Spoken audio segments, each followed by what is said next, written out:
Bonjour à tous et bienvenue dans le Self Care Club.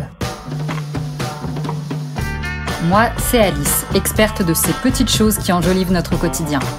Ici, vous trouverez des astuces et des conseils lifestyle que j'ai pu expérimenter et que j'ai envie de partager avec vous. Alors, vous me suivez ou je vous emmène ? Dans l'épisode d'aujourd'hui, j'avais très envie de partager avec vous une incroyable alternative au collagène. Le cacao, cette poudre brune que beaucoup associent aux délices du chocolat, cache en réalité des propriétés extraordinaires pour notre peau.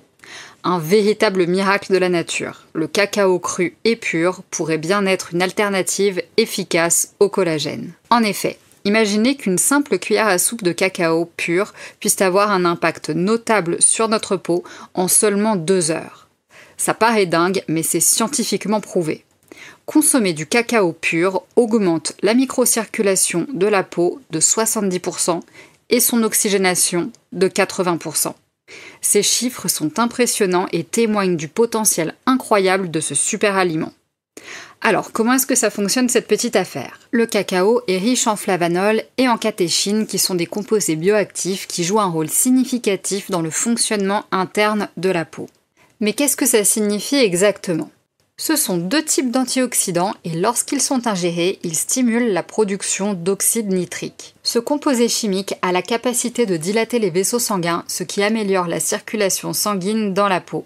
Et comme vous le savez, une meilleure circulation signifie que plus de nutriments et d'oxygène peuvent atteindre les cellules cutanées. Mais ce n'est pas tout. Les flavanols et les catéchines sont des antioxydants qui neutralisent les radicaux libres, ces molécules instables qui peuvent endommager les cellules et accélérer le vieillissement.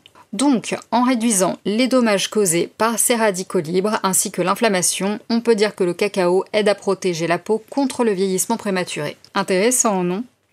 Parlons à présent plus en détail des multiples bienfaits du cacao pour la peau. Comme vu précédemment, grâce à ses propriétés, consommer régulièrement du cacao riche en flavanol peut transformer l'apparence de votre peau. Après environ 2 mois de supplémentation de cacao cru et pur, voici quelques-uns des effets que j'ai pu observer. Un teint plus uniforme et plus éclatant, puisqu'une meilleure circulation donne à la peau un teint plus lumineux et plus sain, mais aussi une amélioration de l'hydratation. Effectivement, la peau reste mieux hydratée, ce qui est essentiel pour maintenir son élasticité et sa douceur. J'ai également remarqué un renforcement de la barrière cutanée.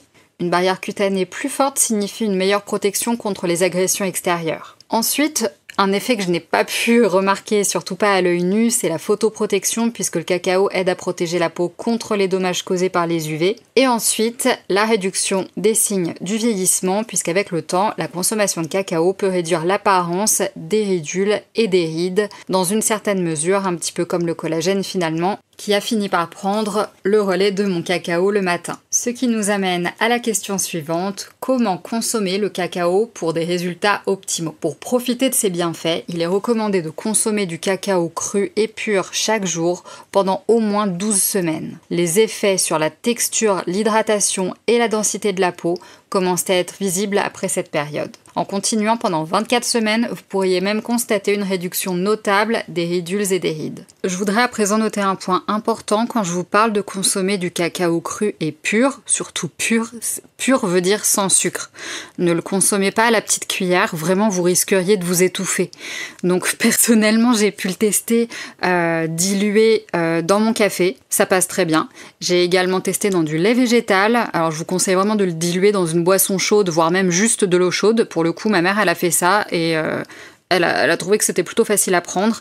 Mais en tout cas, j'insiste, ne le prenez pas à la petite cuillère. C'est vraiment pas de mort ici, s'il vous plaît. Pas d'étouffement.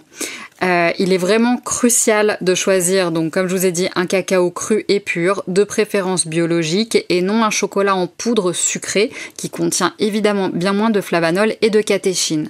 Et attention, je vous vois arriver, le vent outen ne compte pas. Alors certes, il n'est pas sucré et il est pur, mais il n'est pas cru et contiendra donc beaucoup moins de catéchine et de flavanol, ce qui nous intéresse ici. Pour ce qui est de mon expérience personnelle, je dirais qu'après avoir consommé du cacao pur et cru pendant plus de 12 semaines, je peux confirmer que mon teint était beaucoup plus clair et l'hydratation de ma peau, auparavant mixte, est devenue bien plus uniforme. Une nouvelle fois, je vous recommande d'opter pour du cacao pur et cru disponible dans les magasins bio pour des résultats optimaux. Et bien que le prix de ce cacao puisse sembler élevé, il l'est tout de même bien moins que celui du collagène et les avantages qu'il offre en valent largement la peine. Merci d'avoir écouté cet épisode. Si ça vous a plu, inscrivez-vous à ma newsletter gratuite Self Care Club, un rendez-vous court et hebdomadaire où j'aime partager 2 choses qui ont embelli ma semaine, parfois des idées, des recettes, des lectures, des conseils. Je vous laisse le lien dans la description de l'épisode. À très vite!